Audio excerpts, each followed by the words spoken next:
there, sweet friend. I hope you had a wonderful 4th of July as we did. I am getting started here in our kitchen, and little by little I am trying to get things cleaned up around here. And I just had a wild hair to clean out the freezer today. Sometimes you just got to pick one little area at a time and go at it. So this freezer has been neglected for a while, and honestly, I feel like we're only using about 25% of the things that are even in here. So today I'm just going to clean it completely out, give it a good wipe, and doing all of this during baby's nap time here. It has been kind of rainy around here lately, and I had this on my list for quite a while now. I wanted to get it cleaned up so that I would have plenty of room for all of those garden veggies as they come in. Unfortunately, a lot of our vegetables are probably not going to appear out of our garden this year. It has been somewhat wet all summer long, and our garden hasn't drained the best. So we're just going to use what we have, of course, and pray that we get just a little bit. I do have a bit of a confession. I feel like at times, sometimes the vegetables that I have go to my freezer to die. Like those little, like a mixed vegetable packet I found in here. I don't know. I didn't date it, so we're just going to toss it at this point. It looks a little bit freezer burnt. But this was long overdue just to get this wiped down. My kids hang all over this freezer, so there's lots of fingerprints. And work on those as I go today too. And just try to tidy this up and make it so much more efficient for my kitchen. We keep some quick grab items in this freezer, and then all of our meat and the extra bulk of our items are in deep freezers. So this is just kind of my everyday grabbing zone or little things that we need in the kitchen. So I'm just trying to reorganize it to where it's a lot more useful for us to grab and go. And of course, it wouldn't be a summer freezer around here without a couple bomb pops for the holiday and a few fun things for the kids. This is already feeling so much better, and just knowing mentally what is in the freezer and what I need to use up is also going to save me money. So I moved a few things out to the deep freezers and reorganized everything that was in there, and it's just making my kitchen already feel so much better. So since I'm on a roll this week, I thought I would also try to tackle this pantry cabinet. It's another one that I feel like has gotten out of control ever since the kids' birthdays, like this early summer. We have birthdays in April, May, and June, so it's back to back. There's lots of little party food and remnants of things, and just over time, you know how it is, the kids are getting into the cabinet and grabbing snacks. And it got to the point where apparently I thought we were running out of peanut butter, so I wanted to make sure we had enough. I think we've got it here after restocking that a few too many times. Not that peanut butter is ever going to go bad. It's not like I feel bad about having a backstock of those things. It's actually something I prefer to do, but it's just funny how when you can't see what you have, you end up buying more. So this month, I'm really trying to focus on our grocery budget and just be really intentional to use what we have. And again, hoping that we'll have a few more things coming from the garden. But meal planning is part of that plan, and then trying to stick to a weekly budget is how I plan to save a little bit of money. In the background, I've also been cleaning out my garage and trying to declutter a bit. So my plan is to move all of our canned goods and the backstock items to some basement pantry shelving, and then all of my decor that's currently in the basement, I'm hoping to move to my shop. So it's just a lot of moving pieces, but I'm really excited to kind of get a grocery store, if you will, going in our basement, a little pantry. So when I do that, I'll be sure to share it with you.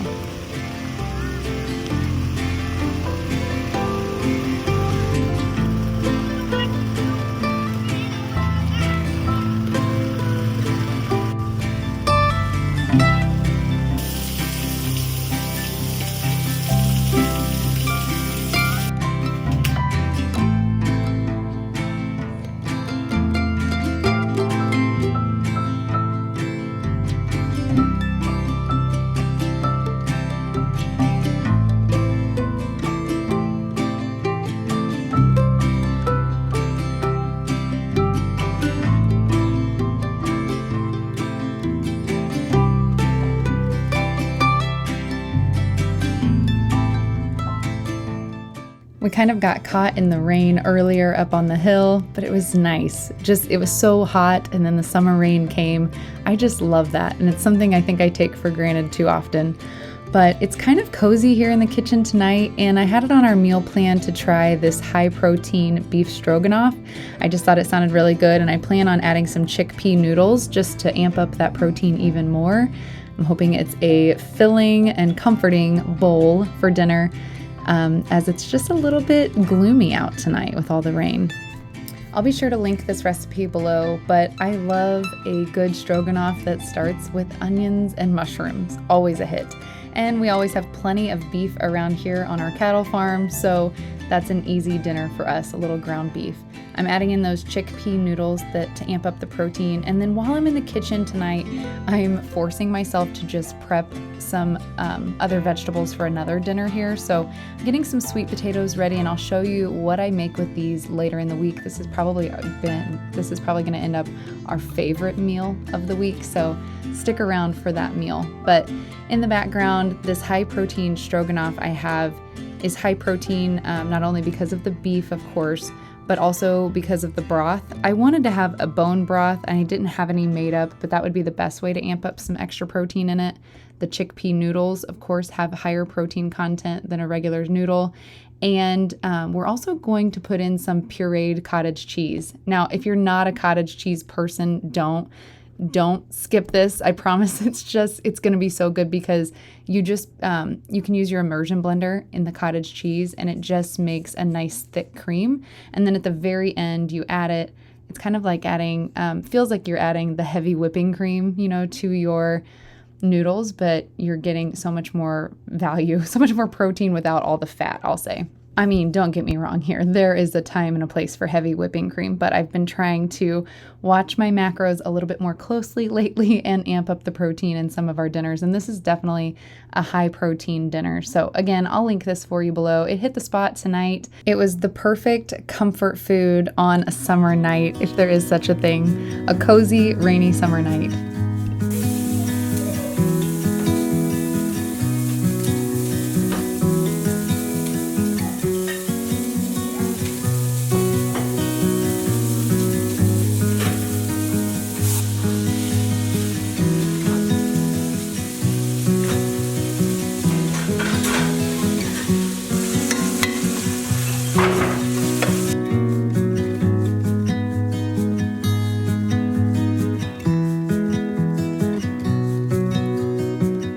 All right, I'm going to fast forward here to the next morning. As you saw before bed last night, after we finished up our stroganoff, I browned up some sausage just to make breakfast all the more easy this morning.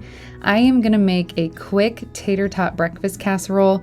This is not necessarily a recipe, but just an idea I had, and apparently there's lots of recipes online if you go to Google a tater tot breakfast casserole. So you can definitely do that, but I just kind of decided to wing it here this morning. I have decided, though, in all future breakfast casseroles of any kind, with my eggs, I will be adding cottage cheese, because it adds such a nice fluff and texture to these eggs, and then of course amps up the protein without really us noticing at all.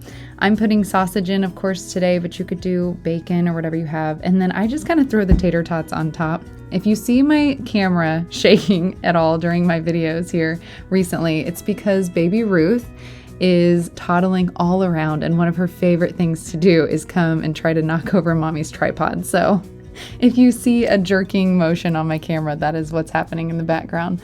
I have lots of little helpers. I'm just going to top this with a little cheese. Is it the healthiest breakfast casserole? No, it's a tater tot casserole, but it's delicious, and it's good sustenance for my kids on these long summer mornings. On these rainy days, I have found myself just tidying little things little by little around the kitchen. We have this nook that I think if you've been here a while, you know I've been just waiting to redo it. But I finally just hung up my chalkboard and decided to do a little bit of a patriotic design. All growing up, my mom and dad had a chalkboard in their mudroom, and I was known for the kid that would go and make like the seasonal display on it. And so I find myself doing that around my house still these days, just a little doodle. And then I finally put pictures in these frames that I've have hanging here for months. And I used a little fabric behind there, and I thought they turned out really cute. It's just the little things sometimes that make a space feel a little bit more complete.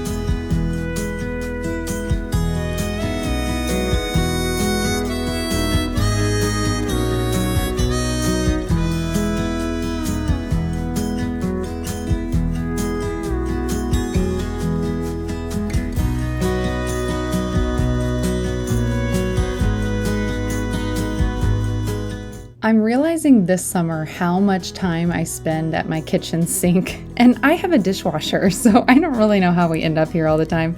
I think it's just that we cook so much food at home, and then there's just lots of things. So I spend a lot of time here. My kids do like to get out multiple cups. I'm about to go minimal mom on them and give them one cup with their name on it and then just get rid of everything else. But one of the things I do find helpful is setting up my phone on a class that I want to take or a podcast that I'm listening to. Sometimes just music, and sometimes I'll just use it for quiet time to myself. It just depends on the day, but the point is it does help to find something that's entertaining or something you enjoy when you have a chore like that.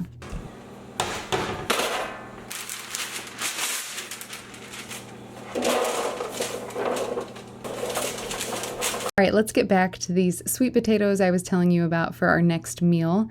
I am seasoning these up with a little bit of avocado oil and then basically a blend of taco seasoning. So a little bit of cumin, paprika, chili powder, onion and garlic powder, salt and pepper. And I'm just going to give them a little massage before I stick them in the oven. And I think I baked them around 425. Probably a good 25 to 30 minutes to get them nice and crispy on the outside and of course done on the inside. I just started some rice there in my Instant Pot, pretty basic jasmine rice with a little bit of chicken broth. And then, let's get to the honey, the sweet honey part. Oh, that honey was so good. I had just gotten some new honey from our local shop and I had a tiny bit of this other container left, but it was caramelized on the bottom. So I thought the perfect thing to do would be to use it to make my own hot honey. So I'm heating it up here in my saucepan, adding a little bit of red chili flakes. And then when it's done, you barely heat it to simmering. And then when it's done, you can add in the apple cider vinegar. That was just something I had to Google because we always have honey on hand. We always have those ingredients on hand, but to buy hot honey at the store, it's pretty pricey. My honey, of course, is pricey though too, so I wanted to make sure that I'm not using a ton of it. So I kind of made half of a batch, but I just stored the rest of it in a mason jar and it has kept really well. So that is definitely something I will be making again in the future. So stay tuned. All of this is going to come together. There's a lot of different ingredients going into tonight's dinner, but it's all going to come together well. I'm making a cilantro cream sauce here just with Greek yogurt. You could also add in some mayo, but again, I was just trying to amp up the protein and trying to minimize the fat content where I can a little bit. So I'm adding cumin, chili powder, and garlic salt. Then I'm going to add a bunch of cilantro. You may have seen here too, when I get my cilantro, I put it into a jar with water, and I've recently discovered if you put a bag over the top of it in the refrigerator or even a sandwich bag, it saves it. It's just it keeps so much longer, so much better. I feel like in the past I've tried to put it in a jar and just sit it in the fridge, but the leaves always wilt. But just covering it with that plastic worked so much better for me. If you have any tips like that in the comments below, I would love to hear them because I'm always, of course, looking to ways to minimize any food waste. So mixing this up, adding just a little bit of garlic there too. And I would normally add honey to this recipe if I was just making a cilantro cream sauce. But since we have that hot honey for our bowls tonight, I will just do that separately. Now I'm making some basic taco meat with our ground beef over here in this, and it's all gonna come together in a really fun little Mexican bowl. I was inspired by just something I saw on social media that had a bowl with sweet potatoes and ground beef, I think cottage cheese, but I just thought we'd amp up the flavor with some more variety in that. Sometimes I think health food can just appear really bland, and that's why no one wants to ever track macros or eat healthily because it's like there's no flavor. I feel like it doesn't have to be that way. So anyway, I'm here to prove it to you with these bowls tonight. They have a lot of flavor and yet are very nutrient dense. So I'm going to cut up some avocados here. And then the thing I love about a dinner like this is that everyone in my family can have something that they like or have their bowl the way that they prefer it. And then I can still make my dinner the way I might want to for my macros. I think the biggest mistake I see people make on like a health journey is trying to eat differently than your family, because I don't feel like that's sustainable. I feel like everyone should be eating in the best way possible. But of course, all of our bodies have different needs where, my plate will likely look different than my husband's or my son's or, of course, the toddler, but we can all be eating somewhat the same meal without having to, reinvent the wheel and make 5 different dinners for everyone. So anyway, all that to say that making a dinner like this where you can kind of create your own bowl or your own salad is my favorite type of dinner. So I am making a bowl here for my sons first, and they're kind of helping me pick out the pieces as we go. My oldest is getting to be quite the foodie. He of course, can make his own plate, but he always wants me to plate it for him, make it look fancy. And, he's funny. He's like, it's like Gordon Ramsay, Mom. Do it, this is a 10 out of 10. So he's quite the food critic, but usually I get really good reviews from him, so I don't mind. This is Ren's bowl here tonight, and he fully approved. It was delicious. Now, to make mine, I just added basically the same things, but I did amp up the cottage cheese for a little more protein in my bowl. But man, those sweet potatoes were so good. I had to fight everybody off of them because they were just trying to eat them like candy as they came out of the oven. This bowl hit the spot, and the leftovers were just as good.